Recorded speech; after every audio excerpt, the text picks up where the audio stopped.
Stolen wins are a part of every sport. It doesn't separate NASCAR in any way. What separates NASCAR instead is how the wins are taken from different people. Dumb rules in particular, or at least unpopular rules, infuriate fans to no end. And no other race procedural rule has irked fans more, since 2001 at least, than the yellow line rule at superspeedway races. Seemingly the only time that NASCAR will ever enforce track limits, and in doing so, has one of the most controversial ball and strike rules in all of sports. How some are rightfully called and others are infamously viewed is all in who is affected and how the fans view it. Just look at the finish of the 2020 Fall Talladega race between Denny Hamlin and Matt DiBenedetto. But arguably the most famous of these happened in 2008 at Talladega.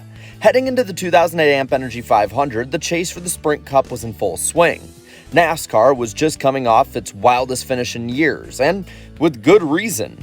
Seeing how Carl Edwards dueled Jimmy Johnson to the finish at Kansas, nearly beating him with a bonsai video game style move.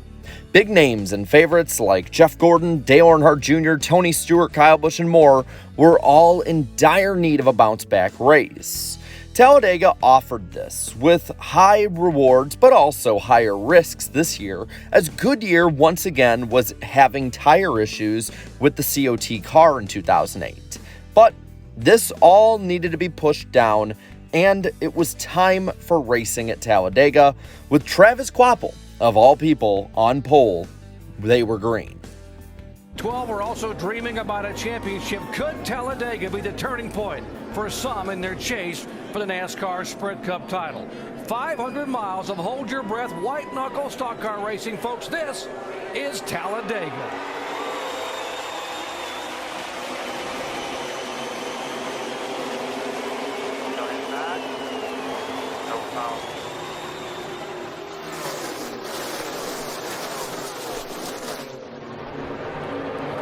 It takes almost a complete lap to get these restricted engines up to speed, and during that first lap it looks like a moving parking lot. They are side by side, almost in qualifying spot until someone like there in the back, that's Jamie McMurray, moves out to make it 3 wide. These cars are fast, but they have that restrictor plate on there, and it takes a while for the car to accelerate up to full speed. By the time they get here to turn 3, they're just about there, but it'll take just another half a lap or so before they get those last couple miles an hour. Yeah, you'll see them start getting each other's bumper, and that's whenever they really start picking up speed and doing what we talked about, the back draft, and it really works extremely well on these restarts because that's what they're trying to do. And they start bumping each other, then it's really going to accelerate the speed for these guys. While the focus was on chasers throughout the pack, up front there were multiple DEI cars. While a normal occurrence with guys like Dale Earnhardt Jr. and Michael Waltrip on the team back in the day, there wasn't as normal of an occurrence for guys like Eric Almirola, Paul Menard, and Regan Smith being up towards the front.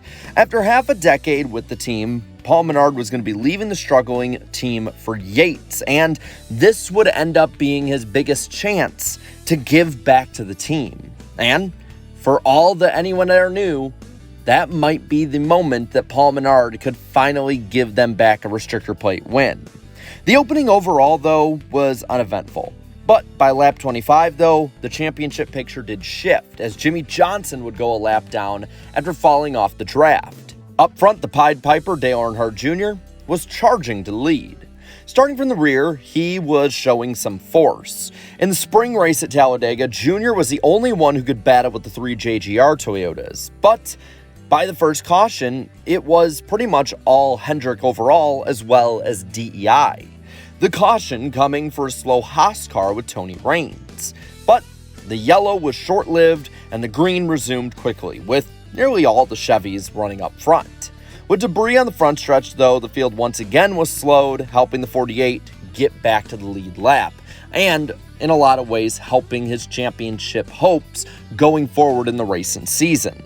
Again, the race was pretty dormant until at least lap 51, where the JGR duo and spring winner Kyle Busch with teammate Denny Hamlin literally drove away from the field.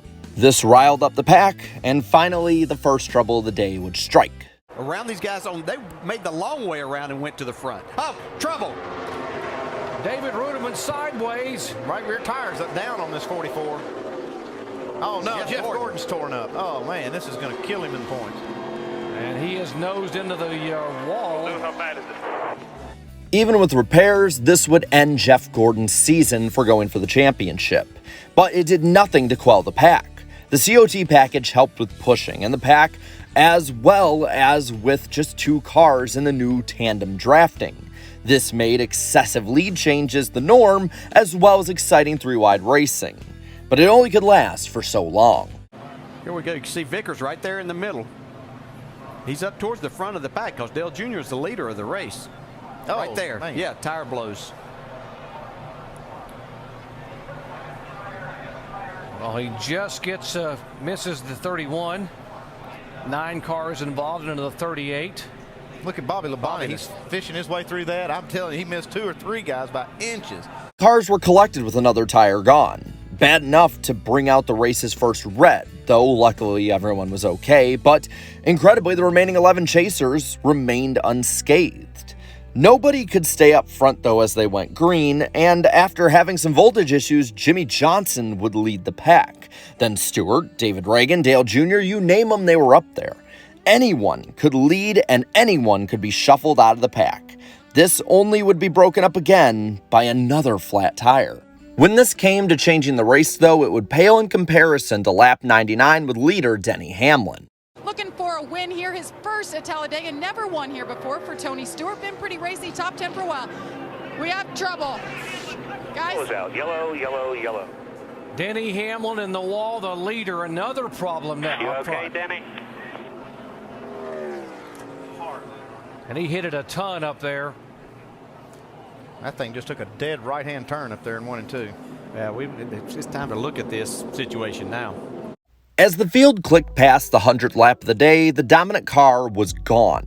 Unfortunately, the wreck would shake Hamlin up, and he would have to be taken out on a stretcher and leave to be checked out at a local hospital.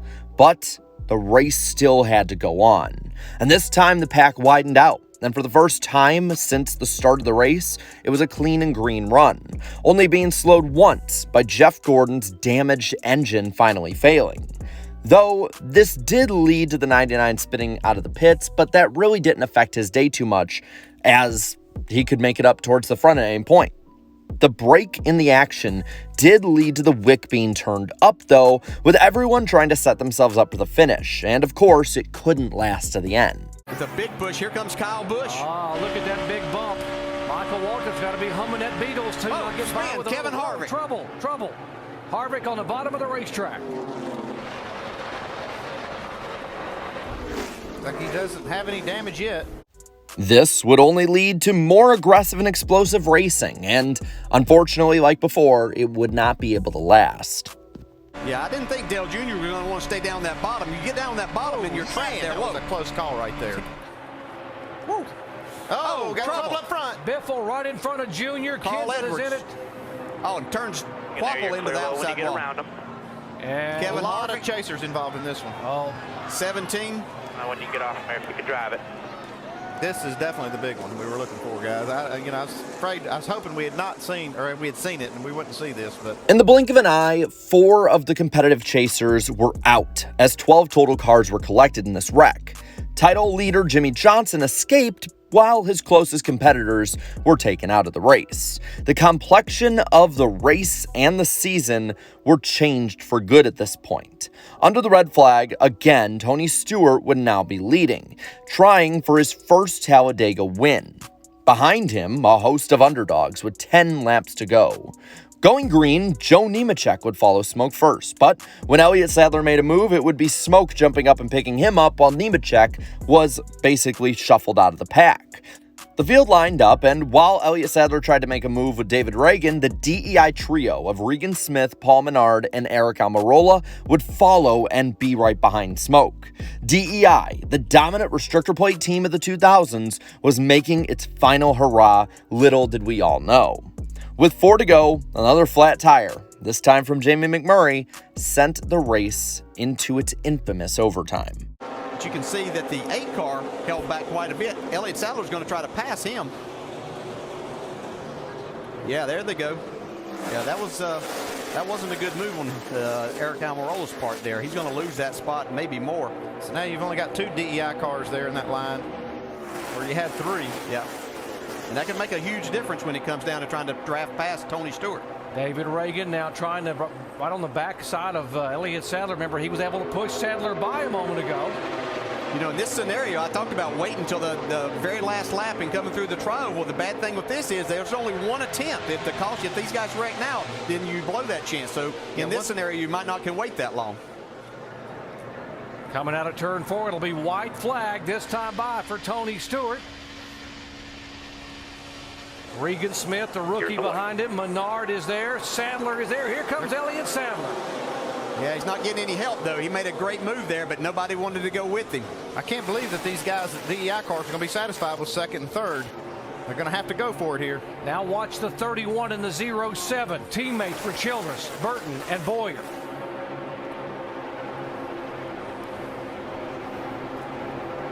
Still content to run single file. They're all wanting to go, but everybody's just filling that spot, so they're not getting that opportunity. David Regan hasn't won. Regan Smith, the rookie. Paul Menard is there. Tony Stewart has never won at Talladega in a NASCAR Sprint Cup car. He's going to have to do a lot of blocking right here. They've got to run on him. Got to run. Here they come. I can't go down there and do that, though. Actually, I think it's legal on the last lap. He might have got it right there. I think it's legal on the last lap. We're looking next door to see. Below the yellow line. It was below. We still haven't got an indication, but it looks like Regan Smith won this race. Why would it be legal on the last lap? That's what they were 187. In controversial fashion, Tony Stewart would win his first and only Talladega race of his career. Regan Smith would be credited with an 18th place run when NASCAR finally penalized him. But many will note that Tony Stewart had forced him under the yellow line. Obviously, Smith went under the line as well, but there is a bottleneck on the apron that makes it even more difficult to get back on track. But many to this day will say that Regan Smith, regardless of that, because of being forced, won this race. Others will say the NASCAR got it right. Smoke won. It's not his fault that Smith didn't try and force his way back up. That's on him. But some will even say that it was actually Paul Menard who should have got the W. After all, Stewart did force Smith below the yellow line, and Smith had ample time and space at different points to get back on track, but didn't, giving Paul Menard the victory as both of the guys that finished in front of him broke the rules. But the record books will have Stewart regardless of what we all think. This would be the last win of his career in the number 20 team for JGR before he would jump to his own team, winning a title only 3 years later in 2011. DEI would merge with Ganassi in the coming months. Smith's number 01 team, not being able to get sponsorship after this race, would disband between 08 and 09. And the famed number 8 team, the team that had been the flagship of DEI, would be gone after a few races in 2009. Smith would end up at Furniture Row's number 78 in 2009, and by 2011 as well, would finally get his win at Darlington, and this time, he got to keep it. And Menard, well, he also cashed in 2011 at Indianapolis, winning the Brickyard. But with all of that, I want to ask you, who do you think the winner of this race should have been? Smoke, Smith, or Menard? Let me know down in the comments below. While you're at it, leave a like on this video, share this video, and subscribe to this channel for more great and fun NASCAR content. Thank you so much to all my channel members for your continued support. And until next time, have a good one.